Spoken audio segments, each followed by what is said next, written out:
Ayoko talagang masanay sa mga bagay na ayokong kasanayan. Ganun ka rin ba? Tapusin mo to. Ayokong masanay sa maling trato.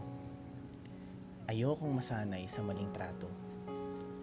Ayokong masanay sa paghingi ng respeto na dapat kusa naman binibigay. Yung masanay na every time na may concerns ako to our relationship, wala akong boses para magsalita. At ayokong masanay na kapag mahirap na yung sitwasyon or kapag hindi okay yung sitwasyon, mas pinipili ko na lang manahimik kahit sobrang nasasaktan na ako. Ayokong masanay kasi alam kong malilimitahan yung trato at pagmamahal ko sa'yo. Kasi kapag nasanay kang umunawa ng mag-isa, nakakapagod rin pala. Nakakaubos. Hindi naman kasi lahat ng kaya mong tiisin, dapat mong tiisin.